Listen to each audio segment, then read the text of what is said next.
Madam President, recently there have been numerous articles in the media about the U.S. Navy's lack of amphibious ships.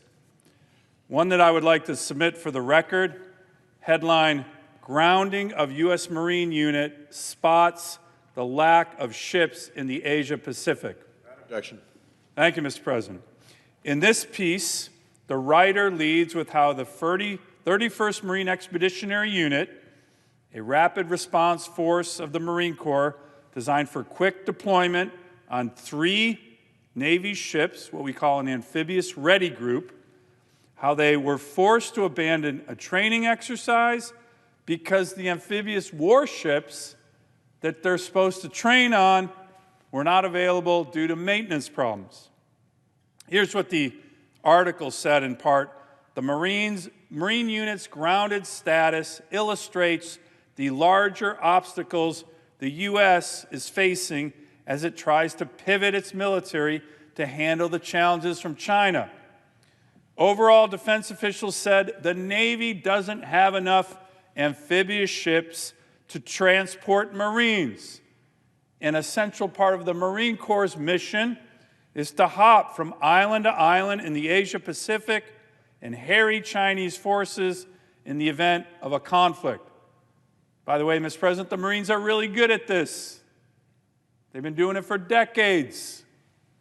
But they need ships. Another article from Defense News is also a recent one about the lack of amphibious ships and the problem that poses. This one, Mr. President, is from another part of the world, but very recent. The article starts with how hundreds of American citizens were stranded in war-torn Sudan. It says, quote, "Hundreds of Americans in war-torn Sudan last month needed a way out of the country. But the U.S. Marine Corps, the go-to service for such rescues of American citizens, could not help." The article continued, "Typically, this kind of mission would be standard for the Navy and Marine Corps' amphibious ready groups, a Marine Expeditionary Unit, or what we call in the Marine Corps a MU, ARG, a Marine Expeditionary Unit, an amphibious ready group. 3 ships, super well-trained, special operations capable, can go anywhere in the world, kick the door in, save American citizens." The article continues, "But for the Americans who fled the coast in Sudan, the Pentagon sent an auxiliary transport ship that they contracted out, I believe, from another country to shuttle them safely to Saudi Arabia. It was, in essence, a self-evacuation of U.S. citizens." Mr. President, NPR reported that the buses actually took hundreds of Americans to the port of Sudan. Imagine, my colleagues, what would have happened had those Americans traveling in contract buses in the middle of a civil war got caught in the crossfire. The article that I just quoted, Mr. President, was entitled "Marines Want 31 Amphibious Ships. The Pentagon Disagrees. Now What?" And I'd like to submit that for the record. Without objection. Thank you, sorry.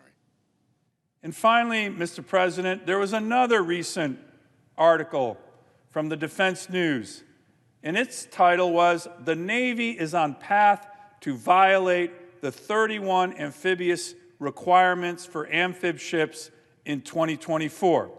Now, Mr. President, this is what I wanted to get to. Last year, in the Armed Services Committee, we held a number of hearings with the Navy and the Marine Corps saying, what is the minimum number of amphibious ships that would enable the Marine Corps to do its global force response mission? The minimum number. After many hearings, after much discussion with the Marines and Navy, we came up in a bill of mind with a minimum of 31 ships. Mr. President, this bill in the Armed Services Committee last year passed unanimously. Every Democrat and every Republican voted for it. The law now reads as follows.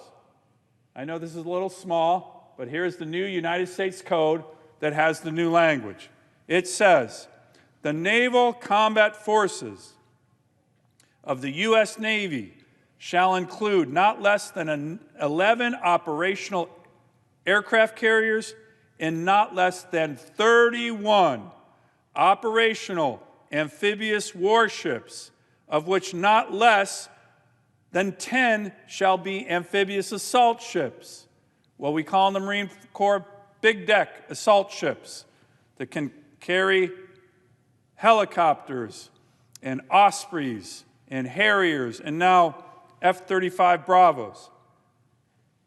That was the law.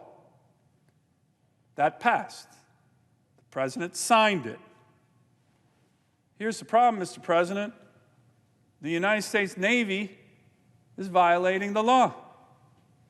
The United States Navy is treating that law, 31 amphibs, a minimum, as a suggestion from the Congress, as an option from the Congress. How do I know? Because we had a hearing 2 weeks ago on the Armed Services Committee, and the Secretary of the Navy essentially said, we're looking at different options for the President's budget on how many amphibs that the Navy is going to have. And currently, the Navy presented a budget that doesn't have 31 amphibs. I had some crosswords with the Secretary of the Navy, the CNO of the Navy, because they're violating the law. And I will tell you, Mr. President, my Democratic and Republican colleagues on the Armed Services Committee were supportive of what I was saying. We had a hearing on the Armed Services Readiness Subcommittee yesterday. The Vice Chief of Naval Operations, Admiral Franchetti, said that the Navy was, quote, studying the issue. Mr. President, the Navy can't study the issue anymore. The Navy needs to follow the law. The United States Congress has done the studies. We need the ships. But here's what the Navy presented to the Armed Services Committee 2 weeks ago. They provided us their 30-year shipbuilding plan for the Navy.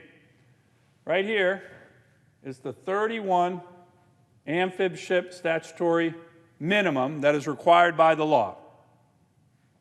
Here's the Navy shipbuilding plan for the next 30 years. Seeing the numbers? These are different options, Plan 1, Plan 2, Plan 3. You might notice the Navy never gets to 31 amphibs.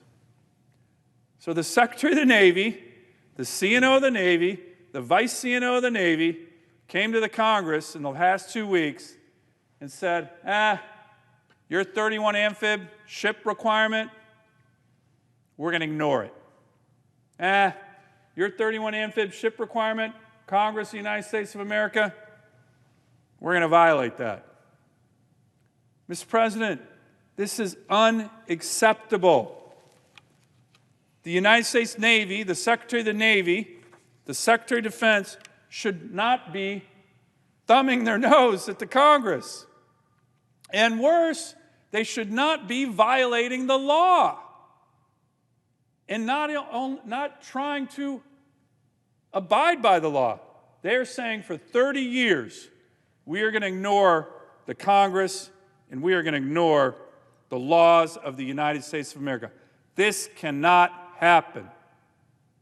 This cannot happen. Mr. President, let me end with this. Whether you're a Democrat or a Republican, whether you are a hawk on defense issues or a dove on defense issues, if you are a United States Senator, this should make you really mad. This should make you really mad.